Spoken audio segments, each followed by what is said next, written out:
So you want to own one of the most popular and expensive cars ever made that wasn't some one-off special edition Chevy Camaro made by GMMG or a gull-wing Mercedes. This wasn't even a supercar. This was just a mid-range Toyota sports car that sold for $40,000 brand new, and people are paying $200,000 for a really clean one. I think that's just crazy. I understand it's in a lot of movies, and I understand why it's expensive. I just think that's crazy. They need to make a new Back to the Future movie where Marty McFly comes to 2023. 2024 now, I guess. Goes on Bring a Trailer, looks these bad boys up, goes back to 2002, and buys a bunch of Turbo Supras. His money would more than quintuple. And I had to look that word up, so don't give me credit there, but I knew quadruple, and I didn't know the next one after that. A 13,000 mile Turbo Supra sold for $232,000. Think of it if he just put those bad boys in storage, had no miles on it. It might even be double that price. If anybody has a time machine, hit me up. I'll let you in on this business deal. We don't make a lot of money. And one thing that's always in the back of my mind is this old lady, I know she's out there somewhere, that has had this Turbo Supra since brand new. She cherishes that bad boy and she drives it every single day. And I feel almost bad for her because she's getting more attention than Beyonce, Jay-Z, and all she's trying to do is just get some damn groceries. I bet even if Tupac came back from the dead, she would still have more fame in that town than him. And I can just imagine every single time she drives this car, she almost has a heart attack. People are trying to race her at every stoplight, swerving around her, yelling at her. It just doesn't seem like a pleasant experience for an old lady. Not to mention every time she gets out the damn car, there's like 5 dudes trying to talk to her with $2 grand in their hand trying to swindle this old lady. And you know that $232,000 Supra with 13,000 miles? What do you know? It turned out it's an old lady with gray hair selling it, and she don't even have a damn phone. That's just insane. Think about that. They bought this car for $50,000. They got to enjoy it for 13,000 miles and only keep it for 10 years. And now they're selling it for $232,000. The only thing that they didn't do right is buy more of them. Another crazy example, a live auction right now. A 388,000 mile Supra has 3 days left and the current bid is $42,000. What other car can you sell with 388,000 miles for $42,000? That's just insane. But enough of me ranting about Supra prices. Let's get into everything you need to know on the MK4 Supra, starting with the years, then we'll go on to the trims, the common problems you need to look out when looking to buy a MK4 Supra, rare parts that will add value, and last but not least, the 5 rarest colors you could get from the factory. MK4 Supra, believe it or not, was around for a pretty good time. It wasn't around for 2 years, 4 years, like you might expect for a car that's worth $232,000 now.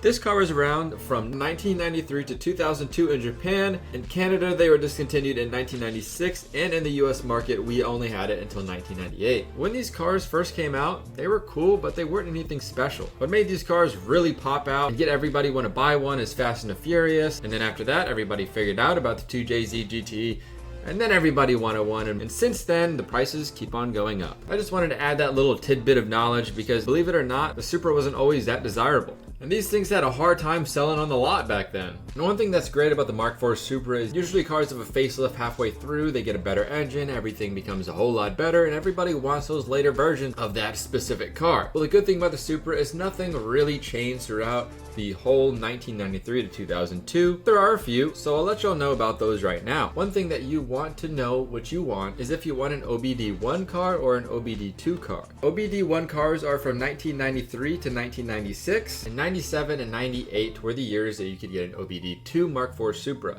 Now, if you don't know what that means, OBD1 is where you have that little light that blinks and you have to kind of decipher it like Morse code to figure out what's wrong with your car. OBD2 is where you can plug that little baby computer up to your car and it'll pretty much tell you the codes. From there you can look into it more and figure out what's wrong with your car. It is helpful to a degree, but some people like the OBD1 cars better. Now, if you do have big bucks and you're looking for a turbo manual Supra, one year that you can cross off your list is 1996. And the reason why I say that is because they didn't make that car in 96. They only made automatics because of emissions regulations. I guess for some reason, the manual makes more fumes and it hurts the earth. Boo-hoo. But this only applies to turbos, so if you're looking for a 1996 NA Supra, you can get the 5-speed manual transmission in there. The facelift came in 97, that's when they reintroduced the 6-speed for the turbo, and they also changed a couple other few things that don't really matter just to spice things up. They improved the braking system a little bit, but nothing really major under the hood. The 97 and 98s also had a longer throw shifter, and the front seats were kind of different, as well as the headlights changing a little bit. But none of that is to worry about because most likely once you buy this car, you're going to swap all those things out right away. Now let's move on to the trims you could get. I'm going to kind of split this up here. There's the base and the turbo, but we'll talk about it in a little bit. First thing I want to talk about is the different roof configurations you could get. You could either get a target top, also known as an aero top, or a hard top. All of these are great options. It just depends on what you like. Now for base, you can either get that in a 4-speed automatic or a 5-speed manual transmission, and it comes with the 2JZ-GE. Now this engine isn't that special. This came in the IS300 and the GS300, just to name a couple of their chassis. And if you are buying one of these and you do not plan to swap a 2JZ GTE in, or you already have one, I think buying one of these is a waste of money. Just go buy an IS300. They're like $4 grand and you'll get the same exact engine. And I know what you're thinking. Oh, well, why don't I just put turbos on it? Turbos aren't that expensive compared to the car, and I'll just put those on there and then I'll have a 2JZ GTE. Well, that's not how it works, because the 2JZ is completely different than the 2JZ GTE. You can put a turbo on the 2JZ GE and get some good performance around 400 horsepower reliably, but the NA version of the motor is not as strong as the GTE. Therefore, if you push it like a GTE, the thing will go kaboom. But if you're hard-headed and you just want the cool looks but not the cool engine, I'll let you know a little bit more about it. The 2JZ GE made 220 horsepower and 210 pound-feet of torque. Not bad numbers, but the Supra is considered a GT car. It is a heavier car, so the 220 horsepower isn't the same if it was in a Civic. Now let's talk about the trim that you probably are here for, the turbo trim. Depending on what country you buy your Supra from, depends on how much you will experience the 2JZ GTE. If you buy yourself a Japanese import one, the horsepower rating for these is 280 horsepower and 330 pound-feet of torque.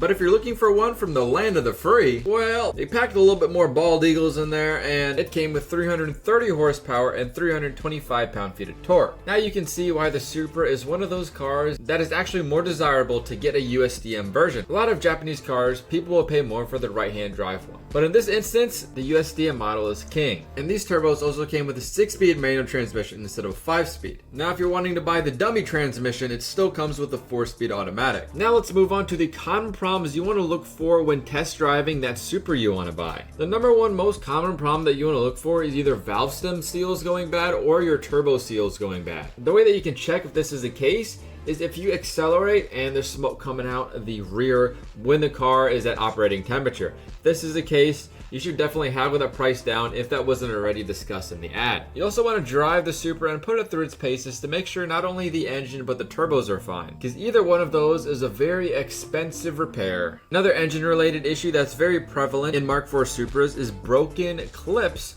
in your engine bay. This could be on the coil plugs, the injectors, or the cam sensors. All of that 90s plastic for some reason on your wiring harness just likes to break, and this can cause loose connections, which might result in misfires or just things not working. So make sure when you go check out that Supra, look through the engine bay, make sure all the clips are good, and in the case if something is loose and say the owner thinks, you know, there's something really wrong with the car, you might score yourself a pretty good deal. And as soon as you get home, all you have to do is push that plug in a little bit more and then the car will run fine. Now, other than that, there's no big engine issues you have to worry about. After all, this is a Toyota, but there are some other things you want to look out for. Let me talk about rust real quick. The places you want to look for rust is near the rear hatch. You want to make sure the target tops aren't leaking, and if they are, you want to check the floors. Not only for rust, but mold too. And a lot of times people like to poorly roll these fenders, so check the inner fenders to see if there's any rust there.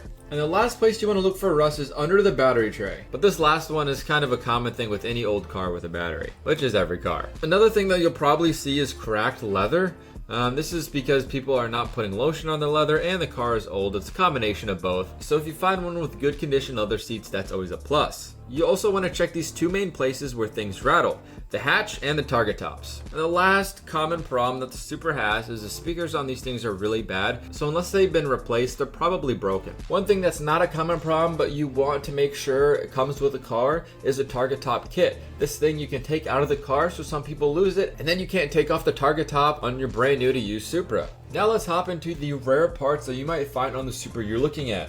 If you see a badge on the side of the car or inside the car that says 15th Anniversary Edition, then you got a 1997 Special Edition Supra. They did make a good amount of these, and they did come in multiple different colors, but it is pretty sick when there's a cool badge in your car and you feel just a little bit more special. Another super rare thing are mud flaps. For whatever reason, they didn't make too many of these, and they sell for a good chunk of change. So if you find a Supra with them, you can either keep them on and be extra cool, or you can sell them and make some of your money back. One thing that always makes a Toyota rare and unique is if they have TRD parts. One of the coolest things that I think is the TRD cluster. The RPMs go up to 10,000. Although putting that in doesn't make your car go up to 10,000 RPMs. It does look cool, and if you mount it accordingly to match a cluster, that's pretty sick. But any TRD parts add value to the car because they are rare and they don't make them anymore. Another example of this is finding the TRD Japanese body kit. These things are extremely rare, and the Supra is already expensive. So you can only imagine how much the OEM TRD body kit goes for, but it does make the car look 5 times better. Another rare thing is retractable wing mirrors. And if you see these two companies on your car anywhere, Sard or Tom's, you definitely got some rare goodies on there.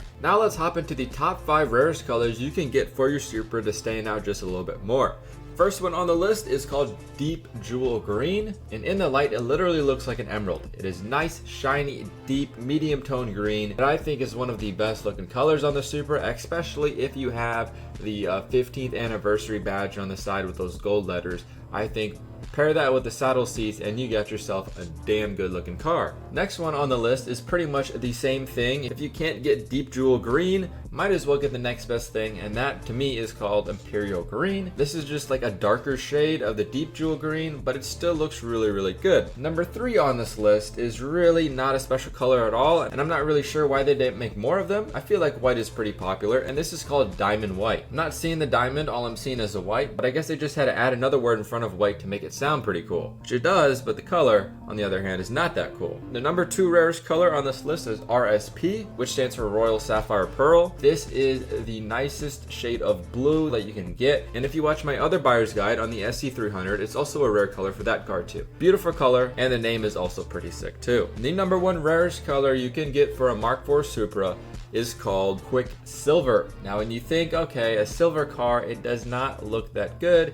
It's just silver, right? But then when you look at it in the sun, this thing almost looks like the Silver Surfer. This is just the nicest shade of silver I've ever seen, and it's definitely not a dull color. Thank you guys for watching my buyer's guide on the Mark IV Supra. If you have any other things to add to the video for people looking to buy a Mark IV Supra, leave that in the comments down below. Give me some suggestions on other videos I should make. Join the Discord and like and subscribe please down below, and I will see you guys next one. Peace out.